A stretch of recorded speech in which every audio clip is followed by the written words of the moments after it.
The last paycheck Marcus Webb ever received from Halbrook Logistics was still sitting unopened on his kitchen counter when he made the decision that would change his life forever. He was done being anyone's doormat, even if it meant walking out with nothing but a duffel bag and a 6-year-old daughter, who was watching him fold his shirts with tears in her eyes, asking why Daddy was crying too. Before we go further into this story, if you believe that kindness always finds its way back to those who deserve it, and that everyone deserves a second chance at happiness, smash that like button, drop a comment telling us where you're watching from, share this with someone who needs a little hope today, and subscribe to Wisdom Story House so you never miss a story that reminds you why goodness still matters in this world. Marcus had worked at Halbrook Logistics for 9 years. He started as a warehouse loader, the kind of job that left his back aching and his hands calloused, but he never complained, because every dollar he earned went toward raising his daughter, Nora, on his own. Her mother had left when Nora was barely 2 years old, unable to handle the weight of motherhood, and Marcus had never once made his daughter feel like she was a burden left behind. He worked his way up over the years, becoming the operations supervisor for the Eastern Division, a title that came with a modest raise and a lot more responsibility. But Marcus never let the pressure change who he was. He was still the same man who packed Nora's lunch every morning with a little note tucked inside, still the same man who read her bedtime stories even when his eyes burned from exhaustion after a 16-hour shift. The trouble began 3 months before that fateful afternoon, when the company brought in a new CEO named Gordon Pierce. A sharp-suited man in his early 50s, who had built his reputation on cutting costs and squeezing every last drop of productivity out of his employees. Gordon didn't believe in excuses. He didn't believe in circumstances. To him, a worker was a resource, and resources that couldn't perform at maximum capacity were resources that needed to be replaced. Marcus had heard the whispers around the office, how people who'd worked there for decades were suddenly let go for missing quarterly targets, how the atmosphere shifted from one of mutual respect to one of quiet fear. It was a Tuesday afternoon when everything came to a head. Nora's school had called Marcus in the middle of a shift, her voice small and scared over the phone, telling him she had fallen during recess and hurt her arm badly enough that the nurse suspected a fracture. There was no one else to call. No grandmother nearby, no aunt, no babysitter available on such short notice. Marcus did what any father would do. He asked his direct manager for 2 hours to take his daughter to the emergency room, promising to make up the time that evening. His manager understood, but before Marcus could even leave the building, Gordon Pierce called him into his office, having heard about the request through the grapevine of corporate gossip that always seemed to reach the top floor faster than anything else. Gordon sat behind his enormous mahogany desk, barely looking up from his laptop, as Marcus stood there, his heart pounding, images of his daughter sitting scared and injured in a school nurse's office flashing through his mind.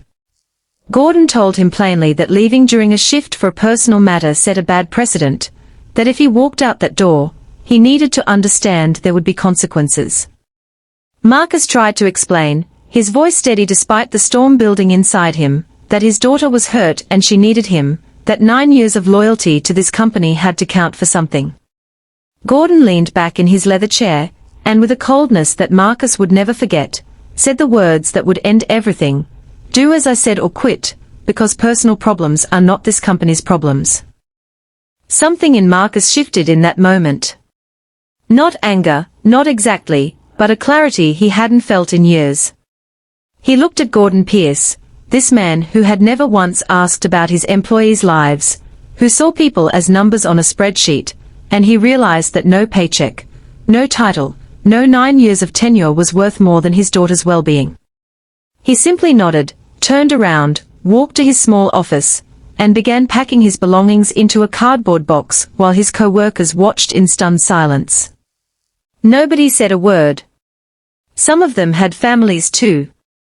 Some of them understood exactly what was happening, but fear kept their mouths shut, because everyone knew that speaking up meant risking their own jobs under a man like Gordon Pierce.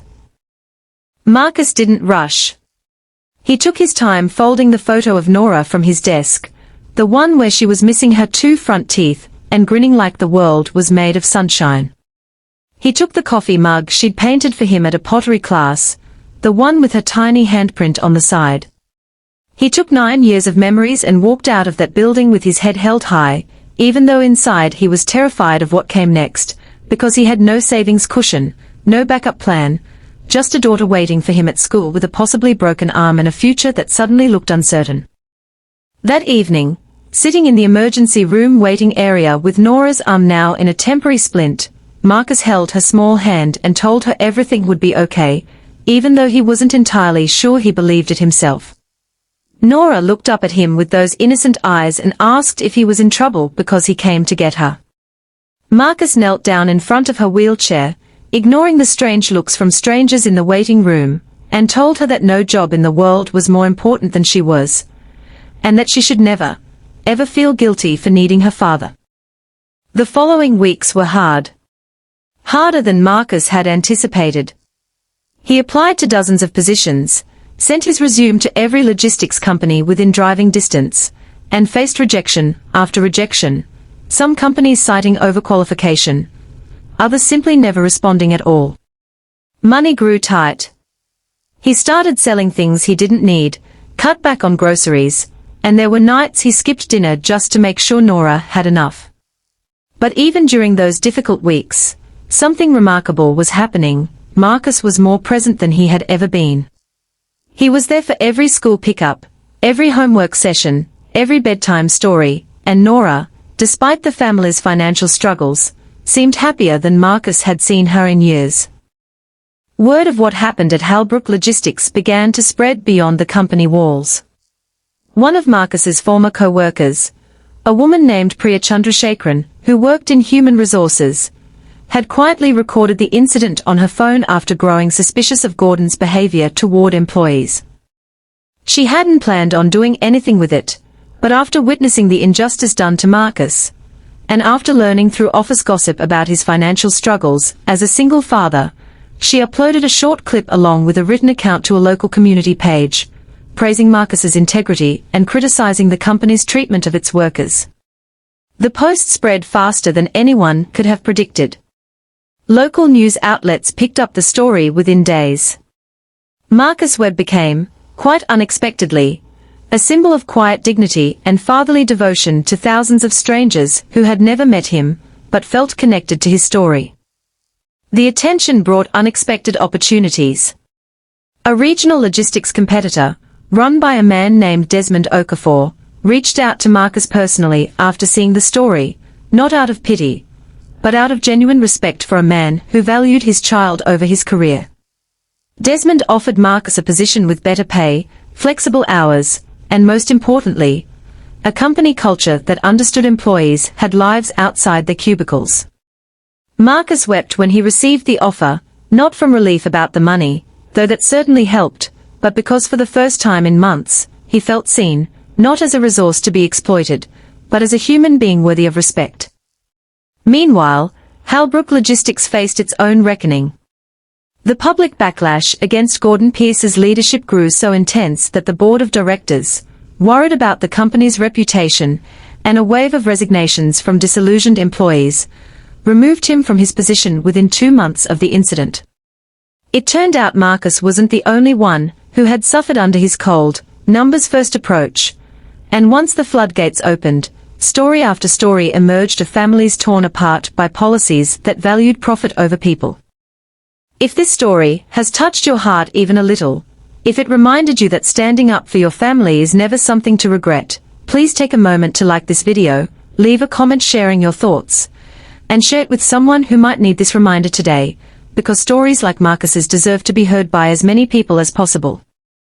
Before we reach the end, I want to ask something special from you. If you've ever had to choose between a job and your family, or if you know someone who has, type the words, "I would choose my family" in the comments below, so others watching can see just how many of us believe that love and loyalty to our children will always come before any paycheck. A year later, Marcus stood in the backyard of a modest but comfortable house he had been able to afford thanks to his new position, watching Nora ride her bicycle without training wheels for the first time, her cast long removed, her laughter echoing across the summer evening air. He thought back to that afternoon in Gordon Pierce's office, to the terror of walking out with no plan and no safety net, and he realized that sometimes the scariest decisions turn out to be the ones that save us. He hadn't just kept his job that day by refusing to compromise, he had kept his soul, and in doing so, he had shown his daughter, in the clearest way possible, exactly what it meant to be loved unconditionally by a father who would choose her, every single time, over everything else the world tried to demand from him.